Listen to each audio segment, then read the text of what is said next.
ആദരണീയരായ അധ്യാപകർ, വിദ്യാർത്ഥി സുഹൃത്തുക്കൾ, വിശിഷ്ട അതിഥികൾ, മറ്റ് പ്രിയമുള്ളവർ, ഏവർക്കും സ്നേഹാഭിവാദ്യങ്ങൾ.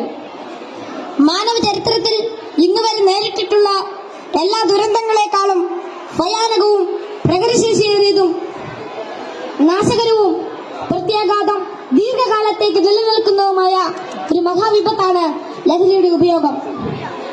ഓരോ കുട്ടിയുടെയും ജീവിതത്തിലേക്ക് ഹരമായും ഉന്മാദമായും ഉറ്റ ചങ്ങാതിയായും മൃദുവാസത്തോടെ പടികയറി വരുന്ന ലഹരി മരുന്ന് ഏതു വിധേനയായാലും ഒരു പ്രാവശ്യം ഉപയോഗിച്ചാൽ പിന്നെ അതിന്റെ തോഴനും പിന്നീട് സന്തത സഹചാരിയായും അധികം വൈകാതെ അടിമയുമാക്കി മാറ്റുന്ന മാന്ത്രിക ശക്തിയാണ് മയക്കുമരുന്നിനുള്ളത്.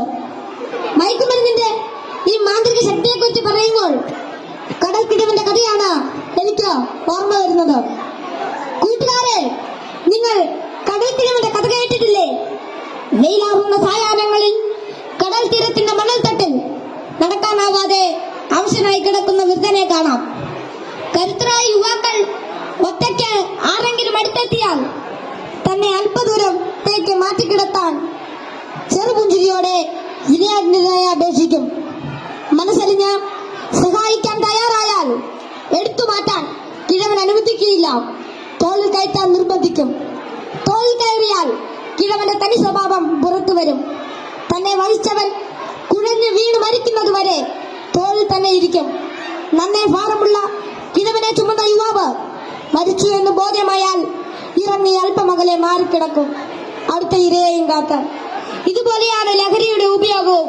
ഒരു പ്രാവശ്യം രുചിച്ചു നോക്കിയാൽ പിന്നെ രക്ഷപ്പെടൽ അസാധ്യം എന്നല്ല, എന്നാലും വലിയ പ്രയാസം തന്നെ. മയക്കുമരുന്ന് ഉപയോഗിച്ചു തുടങ്ങാൻ പ്രേരകമാകുന്ന ഘടകങ്ങൾ പലർക്കും പലതാണെങ്കിലും പരിണിതഫലം എല്ലാവരിലും ഏതാണ്ട് ഒന്ന് തന്നെയാണെന്ന് പറയാം. ഉപയോഗിച്ചു തുടങ്ങുമ്പോഴുള്ള രസവും കൗതുകവുമെല്ലാം മാനസിക സംഘർഷങ്ങൾക്കും ശാരീരിക പ്രശ്നങ്ങൾക്കും വഴിമാറും. പിന്നീട് ഇതില്ലാതെ ജീവിക്കാൻ കഴിയില്ലെന്ന സ്ഥിതി വരുന്നു. ലഹരിക്കാംശമായ പണം കണ്ടെത്തുന്നത് പ്രയാസമായി തീരും. അപ്പോൾ അതിനായി കുറുക്കുവഴികൾ തേടുന്നു. അങ്ങനെ അധാർമിക ജീവിതത്തിനും കുറ്റകൃത്യങ്ങൾക്കും പ്രേരിപ്പിക്കപ്പെടുകയും കുടുംബത്തിനും സമൂഹത്തിനും നിയമപാലകർക്കും തലവേദനയായി മാറുന്നു. ഇതിന്റെ എല്ലാം ബാക്കി പത്രം എന്ന് പറയുന്നത് നിരാശ, ഏകാന്തത, മാനസിക പിരിമുറുക്കം, ശാരീരിക പ്രശ്നങ്ങൾ, മാനസിക വിഭ്രാന്തി എന്നിവയാണ്. ഈ പ്രശ്നങ്ങൾ ഇവരെ നിഷ്ക്രിയരും നിർജീവനുമാക്കി തീർക്കുന്നു.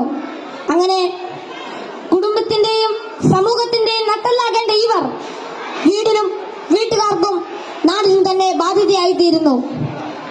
ലഹരി ഒരു മഹാവിപത്താണ്. സമൂഹത്തെ കാർന്നു തിന്നുന്ന മഹാവ്യാധി. ഇത് ബാധിക്കുന്നതാകട്ടെ നാടിന്റെ സമ്പത്തും രാഷ്ട്രത്തിന്റെ അടിത്തറയും നട്ടലുമായ കൗമാരത്തെയും യൗവനത്തെയും. കുപ്പിയിൽ നിന്ന് തുറന്നുവിട്ട ഭൂതം പോലെ നമ്മെ ഒന്നോടെ വിഴുങ്ങുവാൻ വായ്പിളർ നല്ലറിയാൻ തടുക്കുന്ന ഈ ദുർഭൂതത്തെ നമുക്ക് ഒറ്റക്കെട്ടായി നേരിടാം. ലഹരി എന്ന മഹാവിപത്തിനെതിരെ സന്ധിയില്ലാ സമരത്തിനായി നമുക്ക് അണിചേരാം. മയക്കുമരുന്നിന്റെ ഉപയോഗത്തിനും വിതരണത്തിനും വ്യാപനത്തിനുമെതിരെ കൈയോട് കൈകോർത്ത് നമ്മെ തന്നെ കാത്തും കൂട്ടുകാരുടെ കാവലാളായും ലഹരിക്കടിമപ്പെട്ടു പോയവരെ ചേർത്ത് പിടിച്ചും ലഹരി വിമുക്ത നാളേക്കായി ഐക്യദാർഢ്യത്തിന്റെ ഉരുക്കുകോട്ട തീർത്ത് മുന്നേറാം. ഉറച്ച തീരുമാനവും വ്യക്തമായ കർമ്മപദ്ധതികളും കൃത്യമായ ബോധവൽക്കരണവും കൊണ്ട് നമ്മുടെ കൂട്ടുകാർക്ക് ചുറ്റും നമുക്കൊരു രക്ഷാവലയം തീർത്ത് മനവും കരവും ഒന്നായി ചേർത്ത് ഉറക്കെ പാടാം. ശിരസ്സുയർത്തി പറയുക ലഹരിക്കടിപ്പെടില്ലൊരു നാളും നാം. ശിരസ്സുയർത്തി പറയുക ലഹരിക്കടിപ്പെടില്ലൊരു നാളും നാം.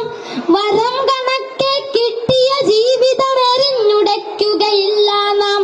വരം കണക്കെ കിട്ടിയ ജീവിതം എറിഞ്ഞുടയ്ക്കുകയില്ല നാം.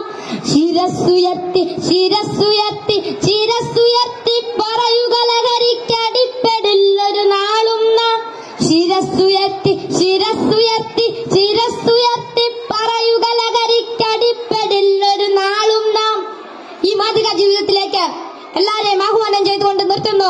നന്ദി, നമസ്കാരം. Thank you all.